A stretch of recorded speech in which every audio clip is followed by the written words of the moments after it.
Welcome back. All right, so news of the day video for all you fine people for your Thursday, July 28th. Kakko has signed a 2-year deal to stay with the New York Rangers. $2.1 million is the cap hit for Kakko. Generous cap hit. I will say this. He does still have the potential to come through for them and become that top six forward that they believed he'd be when they drafted him. So maybe with that $2.1 million cap hit, it's a sign that they're going to give him some more playing time.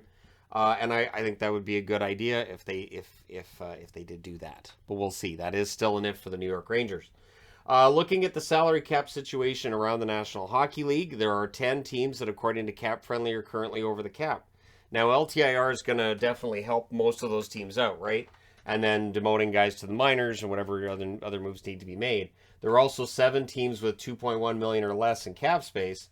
So that's 17 out of 32 teams, keeping in mind that there's teams like, for instance, the Flames look like they have cap space, but they still have to sign Shillington, Mangiapane, and once they get that done, they'll be in that situation. And there are other ones who look like they have cap space, but they don't, like Dallas.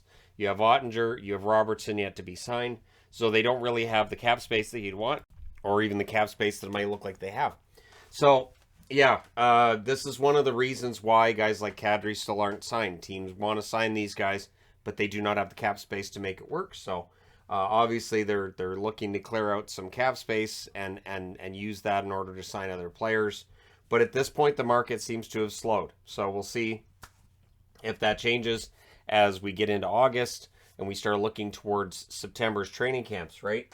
Good news for Patrick Marleau today. The San Jose Sharks are going to be retiring his number 12 on February 26th of 2023. So number retirement for the Sharks, Patrick Marleau, makes total sense.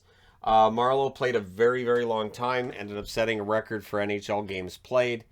Did not play this past season, and I don't think has he officially retired yet? I don't know that he has, but if they're retiring his number, that may tell me that, yeah, maybe he did, and I just didn't realize it or forgot. But anyways, yeah, Marleau, retiring his number makes a lot of sense. Quick press conference of sorts with Jim Rutherford of the Canucks today, where he did say that Mikey DiPietro has requested a trade. They're going to do their best in order to facilitate that trade as quickly as possible. Also, Rutherford sees Dakota Joshua as a third or fourth line guy. So they didn't just sign him to come in and play and be the 13th forward. They actually think there's some upside there with Joshua. So, and that is quite possible. I've always liked Joshua's work ethic. I think that's a good thing. So, yeah, third or fourth line for Joshua. We'll see what ends up happening there, of course, for the Canucks. Immediately, fans are like, what about Höglander? Again, I don't think they have a lot of plans around Höglander. I don't think they see a lot of upside there. Maybe I'm wrong. Maybe they will. Maybe they do, but it just feels that way. Anyways, so yeah, the Canucks, also Rutherford saying that Dickinson's been rehabbing in the offseason. And he's optimistic that Dickinson's going to be good to go this year. Also, that Pullman, who's been slow in coming back from injury, is still concerned about the injury, but believes that he's making some progress. So there's that. Also, some pretty big news out there now. Greg Wyshynski breaking the news on this through ESPN. Adidas is not renewing their contract with the National Hockey League. So the NHL is not making this move. Adidas is.